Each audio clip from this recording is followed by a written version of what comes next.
Hello बच्चों, हमारे YouTube channel NEET Hindi पाठशाला में आपका स्वागत है। आज हम प्राणियों में संरचनात्मक संगठन के बारे में पढ़ेंगे।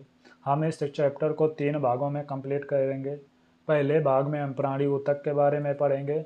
आपको पता होगा कि न्यू एनसीईआरटी में प्राणी ऊतक को हटा दिया गया है। ये एनटीए के सिलेबस में अब उपलब्ध नहीं है।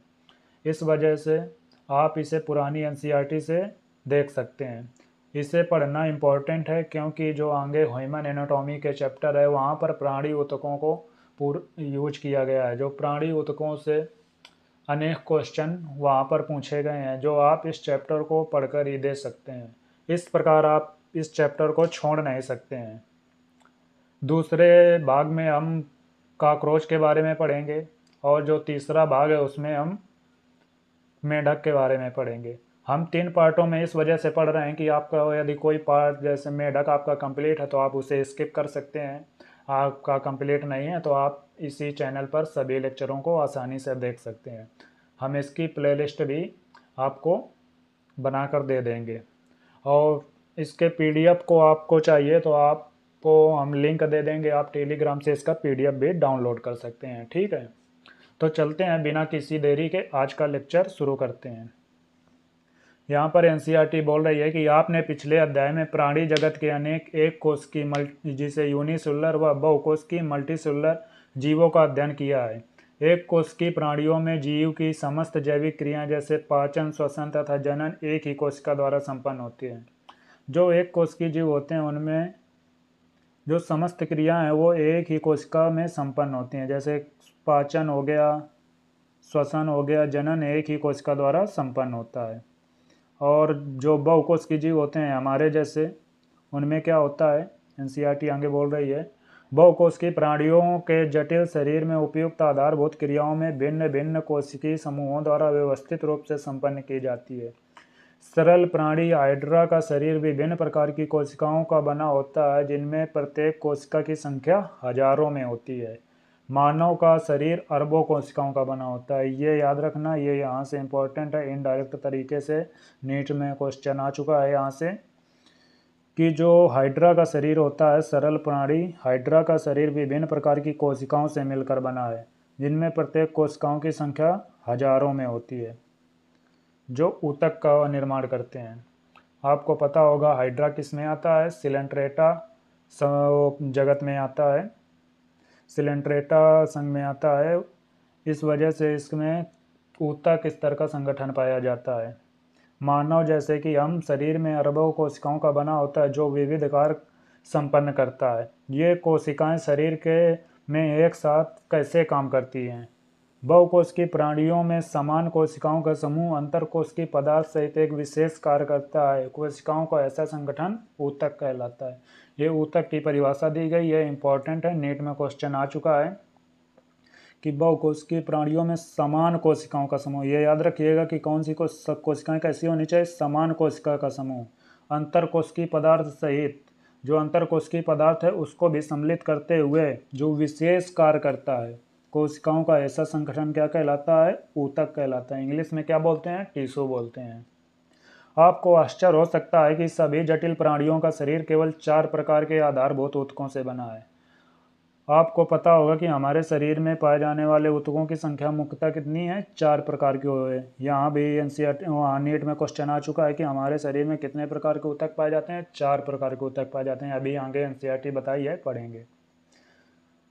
ये सब ऊतक एक विशेष अनुपात एवं प्रतिरोध में संगठित होकर अंगों का निर्माण करते हैं। आपको पता होगा ऊतक आपस में मिलकर अंगों का निर्माण करते हैं, जैसे आमाशय, फुस्फुस, हृदय और वृक्क, जिसे इंग्लिश में किडनी बोलते हैं। जब 2 या 2 से अधिक अंग अपनी भौतिक एवं रासायनिक पारस्परिक क्रिया एक निश्चित कार्य को संपन्न कर अंग तंत्र का निर्माण करते हैं। 2 या 2 से अधिक जब अंग साथ में भौतिक व रासायनिक क्रिया करते हैं तो किसका निर्माण करते हैं, अंग तंत्र का निर्माण करते हैं।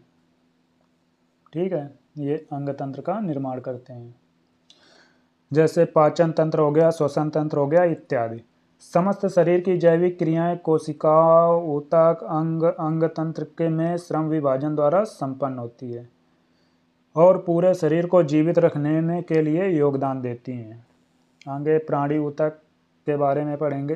प्राणी ऊतकों के बारे में क्या बोल रही है एनसीईआरटी, कोशिका की संरचना उनके कार्य के अनुसार बदलती रहती है। यहाँ पर हाईलाइट कीजिए कि जो कोशिका की संरचना होती है किसके अनुसार बदलती रहती है, कार्य के अनुसार, मतलब जैसा कार्य होगा उसी प्रकार की कोशिकाएं वहाँ पर होती हैं। इस प्रकार ऊतक भिन्न भिन्न होते हैं और उन्हें मोटे तौर पर निम्नलिखित 4 प्रकारों में बांटा गया है। ये आगे एनसीईआरटी बोली है कि 4 प्रकारों में बांटा गया है। कौन कौन से? पहला हो गया उपकला ऊतक, दूसरा हो गया संयोजी ऊतक, पेशी ऊतक, तंत्रिका ऊतक। उपकला ऊतक एपिथेलियम टिश्यू, संयोजी ऊतक कनेक्टिव टिश्यू, पेशी ऊतक तंत्रिका ऊतक। उपकला ऊतक, उपकला ऊतक को इंग्लिश में क्या बोलते हैं? आप पहले इसके नाम से परिचित होइए। उपकला ऊतक को इसको रटना नहीं है। उपकला ऊतक किसे बोलते हैं? इंग्लिश में बोलते हैं एपिथेलियम। ईपी और थीलियम दो अलग अलग शब्द हैं। ईपी का मतलब होता है ऊपर और जो थीलियम का मतलब है वृद्धि। जो किसी दूसरे ऊतक के ऊपर वृद्धि करता है उसे ईपीथीलियम बोलते हैं। उपकला ऊतक की परिभाषा क्या हो गई कि जो ऊतक किसी दूसरे ऊतक के ऊपर वृद्धि करता है उसे उपकला ऊतक बोलते हैं। और यह किस ऊतक के ऊपर वृद्धि करता है? संयोजी ऊतक के ऊपर वृद्धि करता है, ध्यान रखिएगा। और इनमें जो कोशिकाओं में अंतर कोशिकीय अवकाश बहुत कम मात्रा में पाया जाता है। इस कारण से इनमें रक्तवाहिनियां अब्सेंट होती हैं, रक्त आपूर्ति उपकला ऊतक में नहीं होती है। ठीक है, आगे एनसीईआरटी क्या बोली है उपकला ऊतक के बारे में? हम उपकला ऊतक को सामान्यतः उपकला कहते हैं। इस ऊतक में एक मुख्य स्तर होता है जो एक और देह तरल या दूसरी ओर बाह्य वातावरण के संपर्क में होता है। यहाँ पर इस लाइन में एनसीईआरटी क्या बोलना चाह रही है अभी समझते हैं। इसे मार्क कर लीजिए, इंपॉर्टेंट है ये। या एनसीईआरटी का मान लीजिए ये हमारा शरीर है। यहाँ पर हो गया हमारे शरीर का क्या हो गया? बॉडी फ्लूइड यहाँ पर पाया जा रहा है। ये बॉडी फ्लूइड हो गया और यहाँ पर ये वातावरण हो गया, ये वातावरण हो गया। तो उपकला ऊतक कहाँ पाए जाते हैं? उपकला ऊतक तो पहले नंबर पर पाए जाते हैं, ये यहाँ पर पाए जाते हैं। जैसे कि हमारी त्वचा, तो कह रहा है क्या पहले बोल रहा है कि दूसरी ओर बाह्य वातावरण के संपर्क में रहते हैं, कि ये एक तो ये अंदर यहाँ पर भी पाए जाते हैं। तो या तो देह तरल की ओर इसका एक सिरा हो गया और या तो बाह्य वातावरण की ओर सिरा होता है। और जो दूसरा सिरा होता है वो कहाँ पर होता है? दूसरा निचली सतह आधारी झिल्ली की ओर होती है। ये कनेक्टिव टिश्यू के ऊपर वृद्धि करते हैं तो यहाँ पर पाई जाती है आधारी झिल्ली। तो ये दूसरा सिरा तो आधारी झिल्ली की ओर होता है, या और जो एक और का मुक्त सिरा होता है वो या तो वातावरण के संपर्क में हो सकता है या तो देह तरल के संपर्क में होता है। इस लाइन का ये अर्थ है। ठीक है, समझ गए? इस प्रकार देह का आवरण जिसे अथवा आस्तर का निर्माण करता है। कोशिकाएं अंतर कोशिकीय या धात्री इंट्रासेलुलर मैट्रिक्स द्वारा दृढ़तापूर्वक जुड़ी होती हैं। उपकला ऊतक 2 प्रकार के होते हैं, सरल उपकला तथा संयुक्त उपकला। उपकला ऊतक कितने प्रकार के होते हैं? 2 प्रकार के, ध्यान रखना कौन कौन से? सरल उपकला ऊतक तथा संयुक्त उपकला ऊतक। सरल उपकला एक ही स्तर का बना होता है तथा यह देह गुहावाहिनी और नलिकाओं का स्तर है। संयुक्त उपकला कोशिकाओं की 2 या 2 से अधिक स्तरों की बनी होती है और इसका कार्य रक्षात्मक होता है। आपको ये याद रखना है कि जो उपकला ऊतक होता है उसका, संयुक्त उपकला ऊतक होता है उसका क्या कार्य है? रक्षा प्रदान करता है। और संयुक्त उपकला का उदाहरण क्या होता है? हमारी त्वचा। ये और 2 या 2 से अधिक स्तरों से बना होता है। कोशिका के संरचनात्मक रूपांतरण के आधार पर सरल उपकला ऊतक को 3 भागों में बांटा गया है। कौन कौन से 3 भाग हैं? पहला हो गया सल्की उपकला जिसे क्वेमस बोलते हैं, उसके बाद घनाकार क्यूबॉइडल, उसके बाद स्तंभी उपकला कॉलम्युलर। अब आगे बढ़ते हैं। आगे ये देखो चित्र दिया गया है। पहला चित्र है, सरल उपकला के हैं सभी। पहला हो गया सल्की उपकला हो गया, इसमें केवल एक कोशिका पाई जाती है। ये घनाकार कोशिका का हो गया और ये हो गया लंबी कोशिकाओं पाई जाती हैं। किसमें पाई जाती हैं? स्तंभाकार कोशिकाओं में। ये भी स्तंभाकार कोशिकाएं ही हैं, लेकिन इसमें ऊपर क्या पाया जा रहा है? ये सीलिया पाए जा रहे हैं। और सीलिया का एक कार्य, ये क्या कार्य करते हैं सीलिया? ये जो उसके आसपास द्रव होता है उसकी गति करवाने में सहायक होते हैं। अभी आगे एनसीईआरटी में दिया गया है, पढ़ेंगे। चित्र देख लीजिए एक बार। देखिए, पहला सल्की, दूसरा घनाकार, तीसरा स्तंभाकार, चौथा हो गया पश्चिमावधारी स्तंभाकार कोशिकाएं। अब है सल्की उपकला ऊतक। सल्की उपकला ऊतक क्या होता है इसके बारे में? यह एक चपटी कोशिका तथा पतले स्तर से बनता है। जो सल्की उपकला ऊतक होता है चपटी कोशिकाएं पाई जाती हैं और गोल चपटा केंद्रक पाया जाता है। इस पर कोशिका के केंद्र पे होता है केंद्रक, जिसके किनारे अनियमित होते हैं। ये इंपॉर्टेंट है कि जो सरल सल्की उपकला होता है इसके किनारे कैसे होते हैं, किनारे अनियमित होते हैं। किनारे कैसे होते हैं, अनियमित। ये मार्क कीजिए, हाईलाइट कीजिए कि इसके किनारे अनियमित होते हैं। यह ऊतक रक्तवाहिनियों की भित्ति तथा फेफड़ों के वायु कोष में पाया जाता है। यह विसरण सीमा का कार्य करता है। इसका कार्य क्या होता है, विसरण सीमा का कार्य करता है। विसरण सीमा का कार्य करता है। आपको और उदाहरण बता देते हैं कि जो फेफड़ों की कोशिकाओं में सरल सल्की उपकला पाया जाता है उसको क्या बोलते हैं, उसको बोलते हैं न्यूमोसाइट। ये आगे अभी जो ह्यूमन एनाटॉमी पढ़ेंगे वहाँ पर इसको दिया गया है। और जो रक्तवाहिनियों की भित्ति में जो इसका वर्णन या एनसीईआरटी कर रहे हैं उसको इंग्लिश में एंडोथीलियम बोलते हैं। कैसे ऊतक हैं, सरल सल्की उपकला। और इसको और देह गुहा की भित्ति में जो पाया जाता है, देह गुहा को क्या बोलते हैं, बॉडी कैविटी, उसको क्या बोलते हैं, मीजोथीलियम। वहाँ पर ऊतक जो पाया जाता है उसको इंग्लिश में मीजोथीलियम बोलते हैं। और सबसे इम्पॉर्टेंट है कि जो नेफ्रॉन के बोमैन संपुट में पाया जाता है उसमें पोडोसाइट बोलते हैं। उस उपकला ऊतक को, सरल सल्की उपकला ऊतक को क्या बोलते हैं, पोडोसाइट। ये इंपॉर्टेंट है, इनको याद रखना। आप क्लास में जहाँ से पढ़ रहे होंगे, पढ़ा होगा आपको अच्छी तरह से, वहाँ पर पढ़ाया गया होगा। घनाकार उपकला या ऊतक एक स्तरीय घन जैसी कोशिकाओं से बना होता है। घन के आकार की इसमें कोशिकाएं पाई जाती हैं। यह सामान्यतः वृक्कों ने किडनी के जो कार्यात्मक इकाई होती है, नेफ्रॉन के नलिकाकार भागों तथा ग्रंथियों की वाहिनियों में पाया जाता है। इसका मुख्य कार्य क्या होता है, स्रावण और अवशोषण। ये इंपॉर्टेंट है कि जो घनाकार उपकला होता है इसका कार्य क्या होता है, मुख्य कार्य होता है स्रावण और अवशोषण। वृक्क में नेफ्रॉनों में माइक्रोविलाई पाए जाते हैं। समीपस्थ वलयित सूक्ष्म नलिका की उपकला में सूक्ष्मांकुर होते हैं।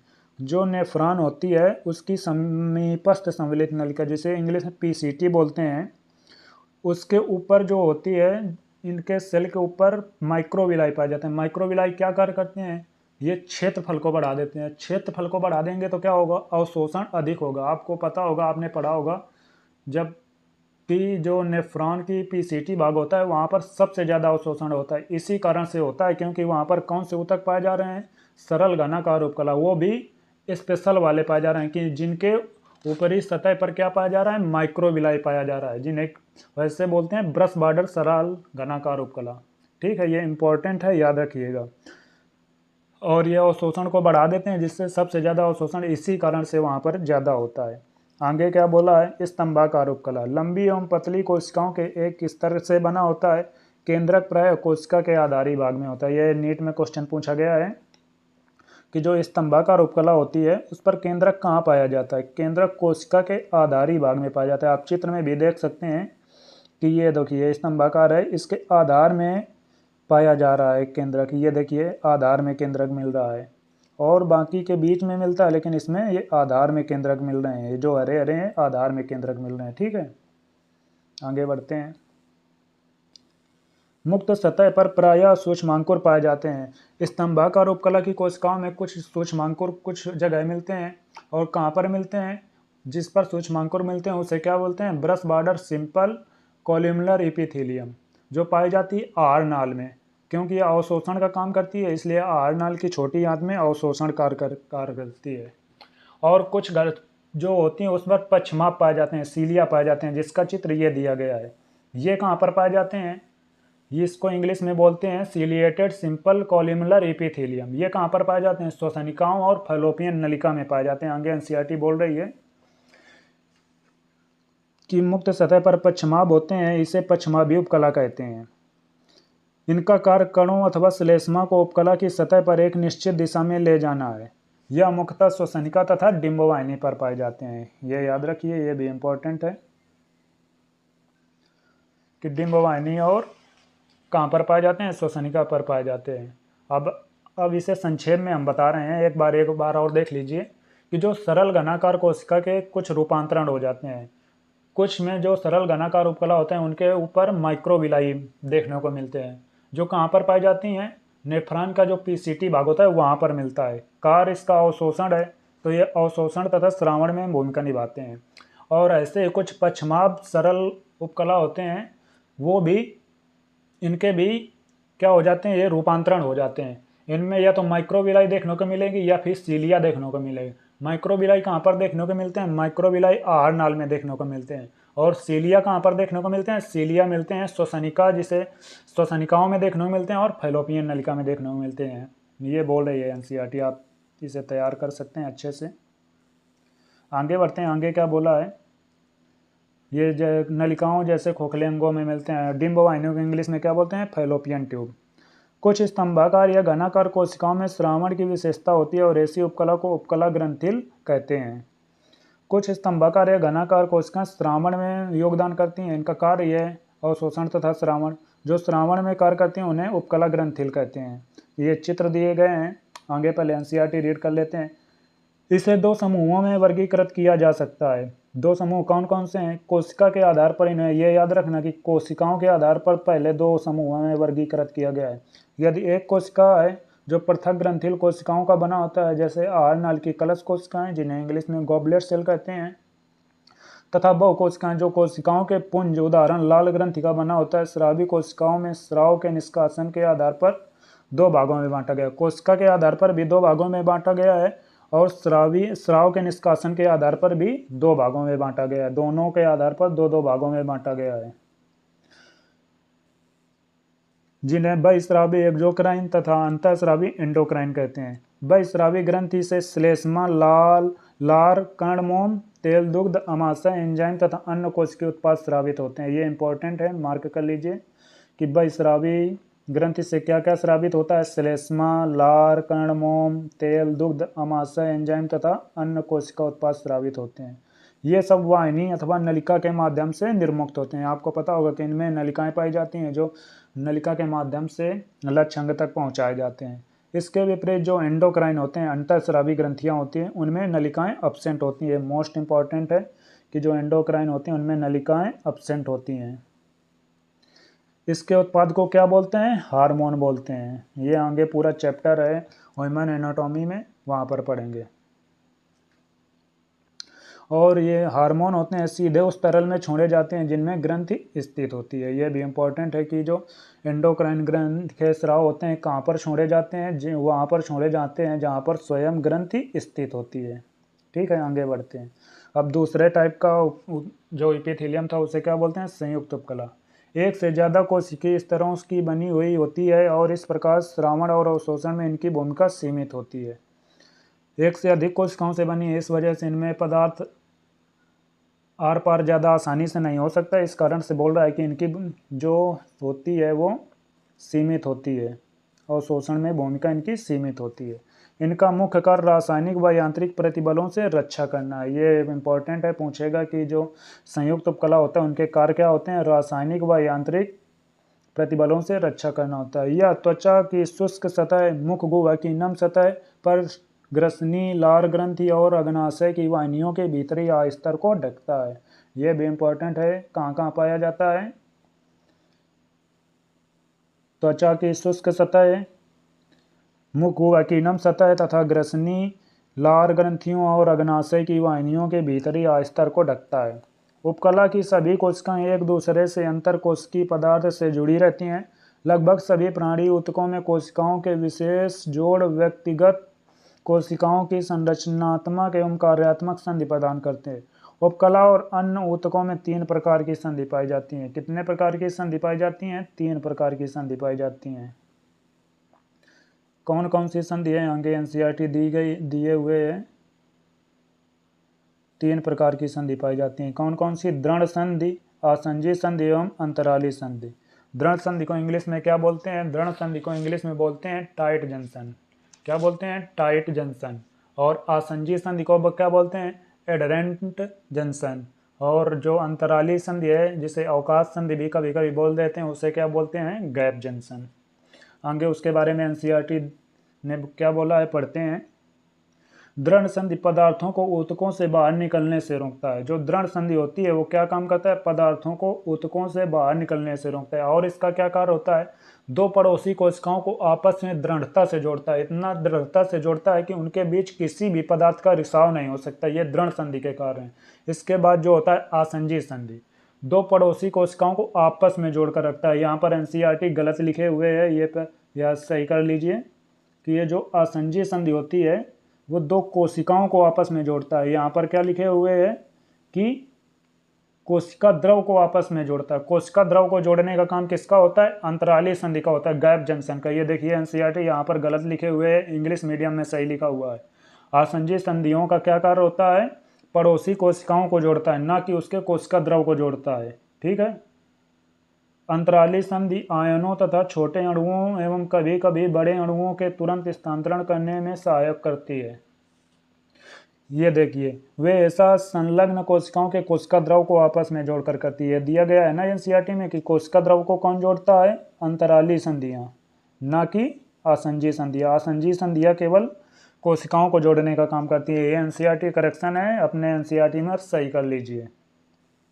अब पढ़ते हैं किसके बारे में, संयोजी ऊतक। संयोजी ऊतक का नाम बता देते हैं, इंग्लिश में क्या बोलते हैं इसे, कनेक्टिव टिश्यू। कनेक्टिव का मतलब क्या होता है, कनेक्ट का मतलब जोड़ना, कनेक्ट का मतलब क्या होता है, जोड़ना। जो शरीर के विभिन्न अंगों को जोड़ने का काम करता है उसे कनेक्टिव टिश्यू कहते हैं। आप नाम से इसके कार्य को ज्ञात कर सकते हैं। इसकी उत्पत्ति कैसे होती है, ओरिजिन कौन से स्तर से होती है, आपको पता होगा जो मध्यजन स्तर होता है जिसे मीजोडर्मल बोलते हैं, संयोजी ऊतक की उत्पत्ति वहाँ से होती है। आगे बढ़ते हैं। जटिल प्राणियों के शरीर में संयोजी ऊतक बहुतायत एवं विस्तृत रूप से फैला हुआ पाया जाता है। जो संयोजी ऊतक होता है बहुत ज़्यादा पाया जाता है। संयोजी ऊतक नाम शरीर के अन्य ऊतकों एवं अंग को एक दूसरे, ये देखिए एनसीईआरटी बोले भी है कि जो संयोजी ऊतक नाम पड़ा है शरीर के अन्य ऊतकों एवं अंगों को एक दूसरे से जोड़ने तथा आलंबन।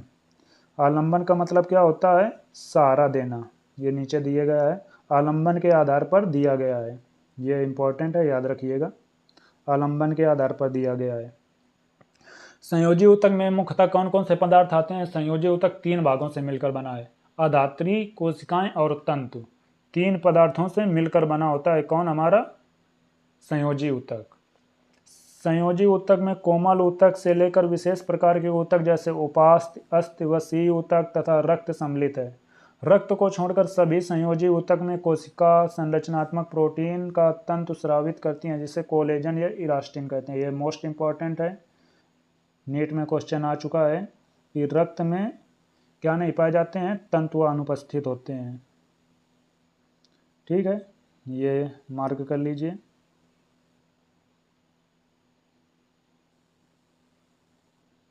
और सभी में कोलेजन या इलास्टिन तंतु पाए जाते हैं। ये ऊतक को शक्ति, प्रत्यास्थता एवं लचीलापन प्रदान करते हैं। ये कोशिका रूपांतरित पॉलीसैकेराइड भी स्रावित करते हैं जो कोशिका और तंतु के बीच में जमा होकर अधात्री का कार्य करती है। आपको बता ही चुके हैं कि संयोजी ऊतक किससे मिलकर बना होता है, अधात्री प्लस कोशिकाएं प्लस तंतु।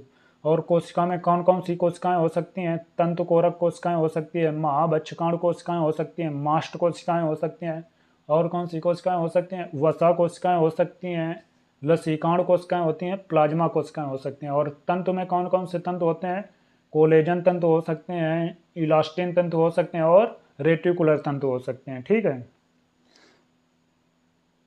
संयोजी ऊतक को तीन प्रकारों में विभक्त किया गया है। कौन कौन से प्रकार हैं, संयोजी ऊतक को मुख्यतः तीन भागों में बांटा गया है। लचीले संयोजी ऊतक जिसे लूज कनेक्टिव टिश्यू कहते हैं, सघन संयोजी ऊतक जिसे इंग्लिश में क्या बोलते हैं, इंग्लिश में डेंस कनेक्टिव टिश्यू बोलते हैं, और ये जो विशिष्टीकृत संयोजी ऊतक होते हैं इनको इंग्लिश में क्या बोलते हैं, स्पेशलाइज्ड कनेक्टिव टिश्यू। ठीक है।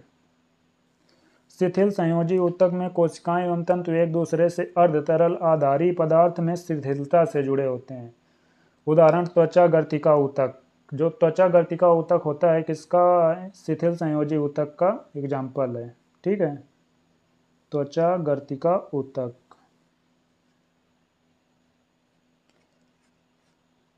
आगे बढ़ते हैं, जिसे इंग्लिश में क्या बोलते हैं, एरियोलर कनेक्टिव टिश्यू, जो त्वचा के नीचे पाया जाता है।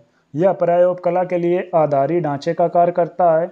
इस संयोजी ऊतक में प्राय तंतु कोरक जो तंतु को जन्म देती है, महाबच्छकांड एवं मास्ट कोशिकाएं पाई जाती हैं। ये देखिए कोशिकाओं के नाम भी लिखे हैं।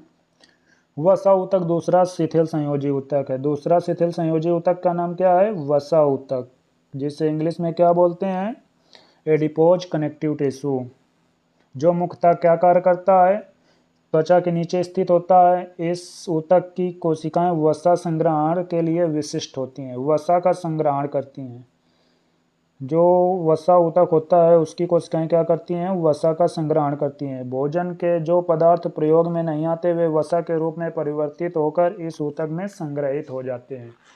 क्या हो जाते हैं? संग्रहित हो जाते हैं। आगे एनसीईआरटी में क्या बोल रही है?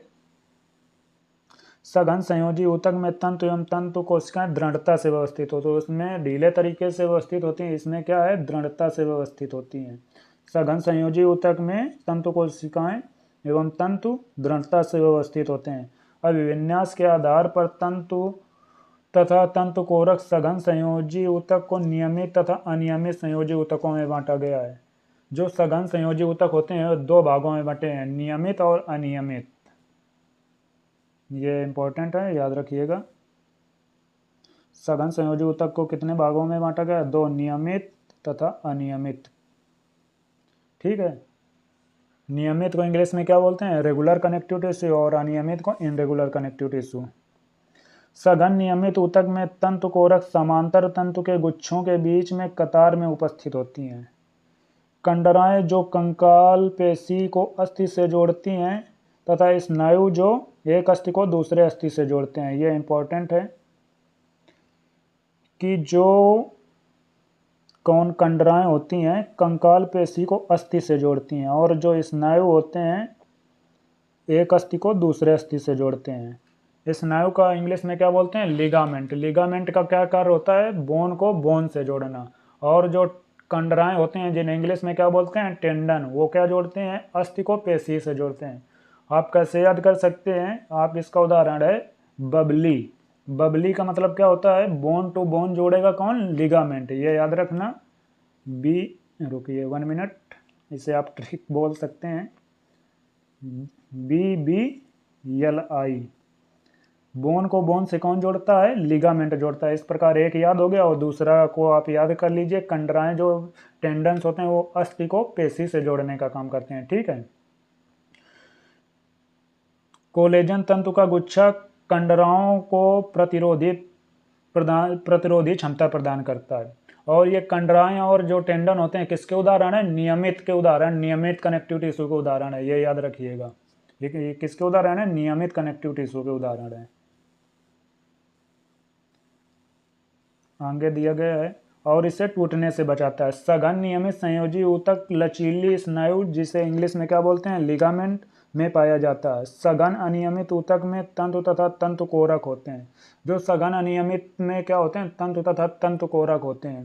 श्वेत कोलेजन तथा इसमें पीले इलास्टिन आते हैं। तंतु में अधिकांश कोलेजन होते हैं। तंतु में कौन से होते हैं? अधिकांश कोलेजन होते हैं जिनका विन्यास अलग होता है। यह ऊतक त्वचा में पाया जाता है। उपास्थि, अस्थि एवं रक्त विशेष प्रकार के संयोजी ऊतक हैं। ये इंपॉर्टेंट है कि ये विशेष प्रकार के संयोजी स्पेशलाइज्ड कनेक्टिव टिश्यू में कौन कौन आते हैं? स्पेशलाइज्ड कनेक्टिव टिश्यू में आता है उपास्थि, अस्थि एवं रक्त। उपास्थि क्या होती है? उपास्थि का अंतरकोशिकीय पदार्थ ठोस, विशिष्ट, आनम एवं संपीड़न रोधी होता है। जो उपास्थि होती है कैसी होती है? अंतरकोशिकीय पदार्थ उसका ठोस होता है, विशिष्ट, आनम एवं संपीड़न रोधी होता है। इस ऊतक को बनाने वाली कोशिकाएं उपास्थि अणु कहलाती हैं। क्या कहलाती हैं? उपास्थि अणु। ठीक है। स्वयं द्वारा स्रावित अधात्री में छोटे छोटे गुहिकाओं में बंद हो जाती हैं। कशेरुकी भ्रूण में विद्यमान अधिकांश उपास्थियां वयस्क अवस्था में अस्थि द्वारा प्रतिस्थापित हो जाती हैं। वयस्क की कुछ उपास्थियां जैसे नाक की नोक, जो हमारी नाक की नोक होती है उपास्थि का उदाहरण है। बाह्य कान, ईयर पिन्ना जिसे बोलते हैं, वो भी उपास्थि का उदाहरण है। कान और जो मेरुदंड के आसपास की अस्थियों के मध्य पर पाई जाती हैं वो भी उपास्थि का उदाहरण है। और पैर और हाथ में पाई जाती हैं वो भी उपास्थि का उदाहरण है। ये उदाहरण याद रखिएगा कि उपास्थि कहाँ कहाँ पर पाई जाती है। नाक की नोक पर, बाएं कान संधियों पर, मेरुदंड के आसपास की अस्थियों के मध्य तथा पैर और हाथों में पाई जाती हैं। ये भ्रूण पर तो बहुत अधिक संख्या में होती हैं, लेकिन भ्रूण से जब शिशु का जब डेवलपमेंट हो रहा होता है तो ये अधिकांशतः अस्थि में रूपांतरित हो जाती हैं, बोन में रूपांतरित हो जाती हैं। अस्थि क्या होता है, ये इनके चित्र दिए गए हैं, चित्र अभी देख लेंगे। अस्थि क्या होता है, अस्थि जिसे बोन बोलते हैं, खनिज युक्त ठोस संयोजी ऊतक है। कैसा ऊतक है, ठोस संयोजी ऊतक है, खनिज युक्त ठोस संयोजी ऊतक है। इसका अनम्य आधात्री कोलेजन तंतु एवं कैल्शियम लवण युक्त होता है, जो अस्थि को मजबूती प्रदान करता है। यह शरीर का मुख्य ऊतक है, जो कि शरीर के कोमल अंगों का संरचनात्मक ढांचा बनाता है तथा ऊतकों को सहारा एवं सुरक्षा देता है। अस्थि कोशिकाएं अधात्री के अंदर रिक्तिकाओं में उपस्थित रहती हैं। पैर की अस्थि जैसे आपकी लंबी अस्थि भार वहन का कार्य करती है। अस्थि कंकाल पेशी से जुड़कर परस्पर क्रिया द्वारा गति प्रदान करती है। कुछ अस्थियों में अस्थि मज्जा रक्त कोशिकाओं का उत्पादन करती है। जो रक्त होता है, रक्त को हम आगे जो सर्कुलेटरी सिस्टम है उसमें और अच्छी तरीके से पढ़ेंगे, यहाँ पर भी पढ़ लेते हैं। रक्त तरल संयोजी ऊतक का उदाहरण है। आपको ये इम्पोर्टेंट है, मोस्ट इम्पोर्टेंट है कि रक्त कैसा ऊतक है, तरल संयोजी ऊतक होता है, जिसमें जीव द्रव, लाल रुधिर कणिकाएं, सफेद रुधिर कणिकाएं तथा पट्टिकाओं, जिन्हें इंग्लिश में प्लेटलिस्ट बोलते हैं। लाल रुधिर कणिकाओं को आरबीसी बोलते हैं, सफेद रुधिर कणिकाओं को डब्ल्यूबीसी बोलते हैं। रक्त मुख्य परिसंचारी तरल है, जो कि विभिन्न पदार्थों के परिवहन में सहायता करता है। इसके बारे में आप विस्तृत रूप से अध्याय 17 व 18 में दोनों में इसके बारे में पढ़ेंगे।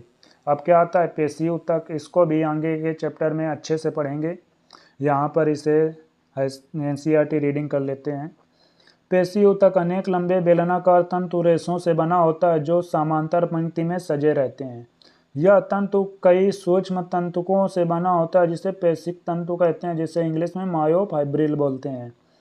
समस्त पेशी तंतु समन्वित रूप से उद्दीपन के कारण संकुचित हो जाते हैं तथा पुनः लंबा होकर अपनी असंकुचित अवस्था में आ जाते हैं। पेशी ऊतक की क्रिया से शरीर वातावरण में होने वाले परिवर्तनों के अनुसार गति करता है तथा शरीर के विभिन्न अंगों के स्थिति को संभाले रखता है। सामान्यतः शरीर की सभी गतियों में पेशियां प्रमुख भूमिका निभाती हैं। पेशियां 3 प्रकार की होती हैं। कौन कौन सी पेशी होती है, कंकाल पेशी, चिकनी पेशी व हृदय पेशी। इसको हम पेशी वाले चैप्टर वाले अध्याय में पढ़ेंगे, वहाँ विस्तार से इसके बारे में वर्णन किया गया है। यहाँ पर हम केवल एनसीईआरटी रीडिंग कर रहे हैं, क्योंकि इसका पेशी वाले चैप्टर में अधिक है, वहाँ पर इसे आसानी, ठीक है। इसे कौन से चैप्टर में, गमन एवं संचलन वाले में पढ़ेंगे। यहाँ पर केवल एनसीईआरटी रीडिंग कर लेते हैं बस। कंकाल पेशी मुख्य रूप से कंकाली अस्थियों से जुड़ी रहती है। प्रारूप टाइपिकल पेशी जैसे द्विशिरकस्थ बाइसेप्स, 2 सिर वाली पेशी में रेखी कंकाली पेशी तंतु एक, ये उनके चित्र हैं, अभी देखेंगे, एक समूह में एक साथ समांतर रूप में पाए जाते हैं। पेशी ऊतक के समूह के चारों ओर कठोर संयोजी ऊतक का आवरण होता है। इसे आप इसके बारे में अध्याय 20 में विस्तार से पढ़ेंगे। आपको बताया है पहले भी, जो कौन सा अध्याय है, गमन एवं संचलन वाले में इससे के बारे में पूरा पढ़ाया गया है, वहाँ पर पढ़ेंगे। चिकनी पेशी क्या होती है, चिकनी पेशी ऊतक की संकुचनशील कोशिका के दोनों किनारे पतले होते हैं तथा इनमें रेखा या धारियां नहीं होती हैं। कोशिका संधियां उन्हें एक साथ बांधे रखती हैं तथा ये संयोजी ऊतक के आवरण में ढके समूह रहते हैं।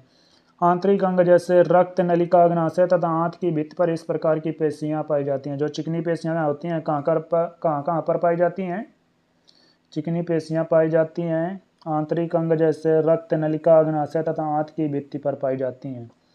चिकनी पेशियों का संकुचन अनैच्छिक होता है, मतलब इन्हें हम अपने अनुसार संकुचित नहीं कर सकते हैं, वो अपने आप संकुचित तथा शिथिलित होती हैं, इसलिए इन पर हम अपने प्रभाव को नहीं दिखा सकते हैं। अनैच्छिक होता है क्योंकि इनकी क्रियाविधि पर सीधा नियंत्रण नहीं होता है, जैसे कि हम कंकाली पेशियों के बारे में कर सकते हैं। चिकनी पेशी को मात्र सोचने भर से हम संकुचित नहीं कर सकते हैं, इसलिए इन्हें अनैच्छिक पेशियां कहते हैं। हृदय पेशियां क्या होती हैं? जैसा कि नाम से आप जानते हैं, जो हृदय में पाई जाने वाली पेशियां होती हैं उन्हें हृदय पेशी कहते हैं। संकुचनशील ऊतक है जो केवल हृदय में पाई जाती है। ये इंपॉर्टेंट है कि हृदय पेशी कहाँ पर पाई जाती है? केवल हृदय में पाई जाती हैं, अन्यथा और कहीं पर नहीं पाई जाती हैं। हृदय पेशी की कोशिकाएं कोशिका संधियों द्वारा द्रव कला से एक रूप होकर चिपकी रहती हैं। संचार संधियों अथवा अंतर्विष्ट डिस्क इंटरल कैलोटिड डिस्क के कुछ संलग्न बिंदुओं पर कोशिका एक इकाई रूप में संकुचित होती है। जैसा कि जब एक कोशिका संकुचन के लिए संकेत ग्रहण करती है, तब दूसरी पास की कोशिका भी संकुचन के लिए उद्दीपित होती है। तंत्रिका ऊतक को भी आगे चैप्टर ह्यूमन एनाटॉमी वाले चैप्टरों में इसको भी पढ़ेंगे। यहाँ पर केवल एनसीईआरटी रीडिंग कर लेते हैं। तंत्रिका ऊतक मुख्य रूप से परिवर्तित अवस्थाओं के प्रति शरीर की अनुक्रिया के नियंत्रण के लिए उत्तरदायी होती है। तंत्रिका कोशिकाएं उत्तेजनशील कोशिकाएं होती हैं जो तंत्रिका तंत्र की संरचना संचार इकाई है। तंत्रिका बंद कोशिका बाकी तंत्रिका तंत्र को संरचना प्रदान करती है तथा तंत्रिका कोशिका को सहारा तथा सुरक्षा देती है। हमारे शरीर में तंत्रिबंध कोशिकाएं, जिन्हें न्यूरोग्लियल सेल बोलते हैं, तंत्रिका ऊतक का आयतन के अनुसार आधा से ज़्यादा हिस्सा बनाता है।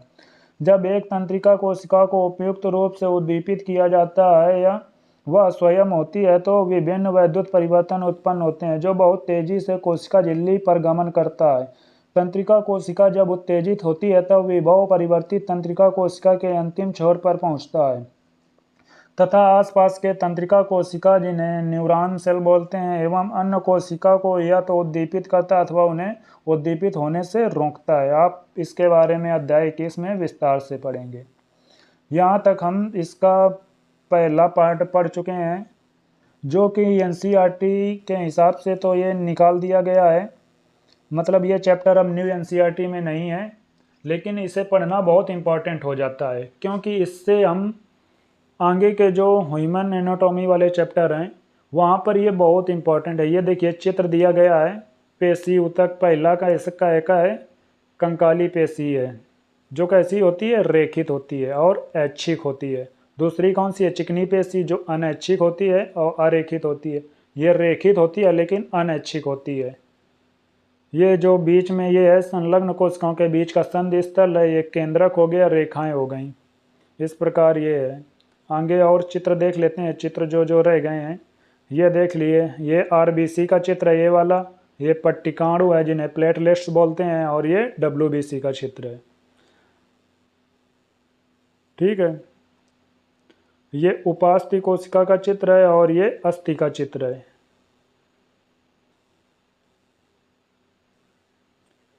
और ऊपर चित्र देखते हैं। ये देखिए, ये पहला चित्र दिया गया है, ऊपर वाला घना नियमित ऊतक है, क्योंकि इनमें ये जो रेशे पाए जा रहे हैं एक नियमित व्यवस्था में पाए जा रहे हैं, इसलिए इन्हें घना नियमित ऊतक बोलते हैं। जो कोलेजन रेशे पाए जा रहे हैं नियमित व्यवस्था में पाए जा रहे हैं। यहाँ पर देखिए जो कोलेजन रेशे हैं इधर उधर पाए जा रहे हैं, इसीलिए इसे घना अनियमित ऊतक बोलते हैं। ये घना अनियमित ऊतक का है। और ऊपर देखते हैं, ये देखिए ढीला संयोजी ऊतक, ये पहला वाला एरियोलर कनेक्टिव टिश्यू का है और दूसरा वाला ये वसा ऊतक का है। ये केंद्रक हो गया। ये यहाँ पर केंद्रक का जो हमारे शरीर में बच जाती है वसा, वहाँ पर संग्रहण होता है।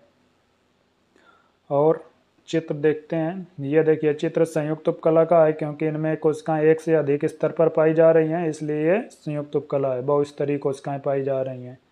ये देखिए एक कोशिकीय ग्रंथि है और ये बहुकोशिकीय ग्रंथि है। एक कोशिकीय ग्रंथि कौन सी होती है? Goblet cell. और बहुकोशिकीय ग्रंथि लार ग्रंथि होती है। इस प्रकार ये ऊपर के चित्र देख चुके हैं। इस प्रकार हम 40 मिनट से भी कम, 40 मिनट में लगभग ये भाग 1 कंप्लीट कर चुके हैं प्राणी ऊतकों के बारे में।